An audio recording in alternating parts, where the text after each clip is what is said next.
Hello everybody, my name is Kidlot and I'm back continuing our journey into Modern Warfare 3 with the next episode of the Juggernaut with Every Gun Show series. This time I am showcasing the MP5, one of the starting SMGs in the game, and it's become a trend in the Call of Duty games to include the MP5 in all the recent Call of Duty titles ever since Call of Duty 4. In COD 4 we had the regular MP5, in Modern Warfare 2 we had the MP5K. In Black Ops, we also had the MP5K, and now in Modern Warfare 3, in this game, we have the MP5, back to the regular old MP5. However, the MP5 in this game kind of resembles a hybrid between the MP5 and the MP5K. If you just look at the gun ordinarily, it does look like an ordinary MP5. However, when you reload the gun, it has the MP5K animation, so this is kind of cool. We have a hybrid of a gun. We have both the MP5 and the MP5K in Modern Warfare 3. Which is really cool. I like both guns. I always like the MP5. It's always going to be one of my favorite SMGs in the game, in any COD game, as well as the AK-74U. And I was kind of sad that the AK-74U wasn't in the multiplayer. I first played the single player, and when I found out that the AK-74U was in the single player, I was really excited, so I hopped on into the multiplayer, but I was kind of disappointed that I didn't see the AK-74U on the SMG list. So I think the MP5 is going to take my spot for my favorite SMG in Modern Warfare 3, and this camo looks beastly on it. I really like the camos in this game. I'm just going to say it again. The autumn camo looks awesome on this weapon. I'm currently trying to get gold on this weapon just with all the other guns in the game. That's been my recent goal, to get all gold guns.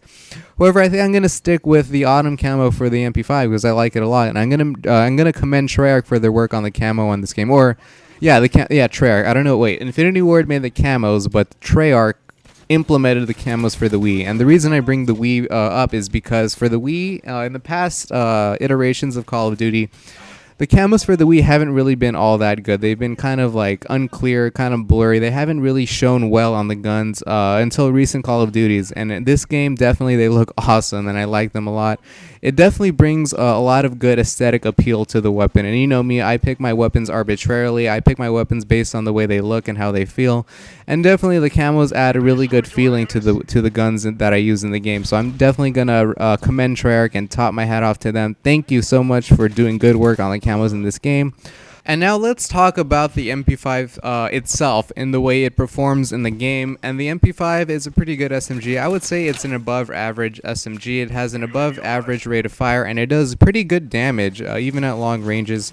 And there's always a debate between the MP5 and the UMP, the two starting SMGs in the game. I'm not going to get into that topic in this video, but I will tell you definitely that I do prefer the MP5 over the UMP. I guess it's just that I haven't really been using the UMP as of late, and so I'm probably going to be using that a lot more often, trying to get used to the UMP. But again, you know, ask anybody. It's just a matter of preference, whether you like one SMG more than the other. Maybe you like both of them equally, I don't know, but whatever. People have their preferences, and my preference is the MP5. And the way I'm using it here is, as always, I'm using a silencer because when I'm trying to get these juggernauts, I want to keep off the radar. I don't want 5 guys rushing me to my position. You know, bad stuff usually happens when I get rushed and stuff like that. So I want to keep my position off the radar.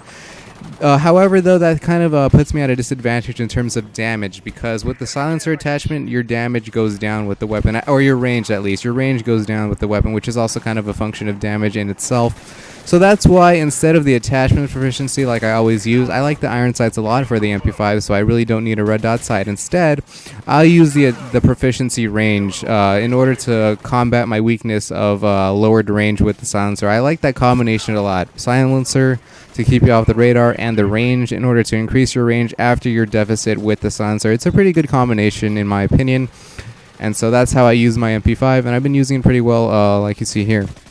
And also, I want to just talk about the Juggernaut with Every Gun Show series. I just want to say that I'm not going to be showing you like really long episodes.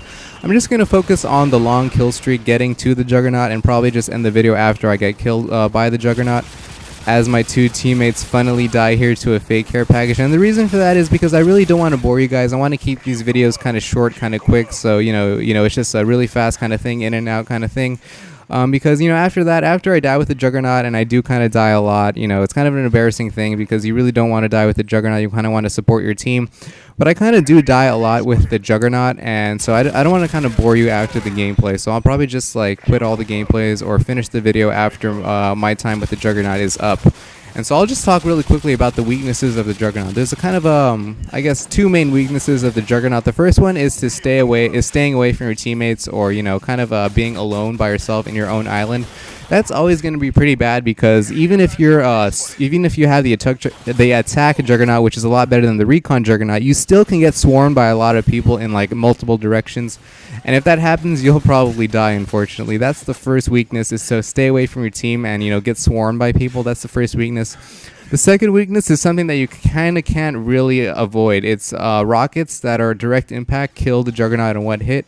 And also, akimbo machine pistols take out the Juggernaut a lot. If the enemy manages to get their whole magazines inside you, you will be red and almost dead just by one person. And so you have to be really good with the Juggernaut. You have to be really good with your aim to dispose of those enemies really quickly. Otherwise, you will die. And that's about it for this episode, guys. Please subscribe for more Jwegs episodes.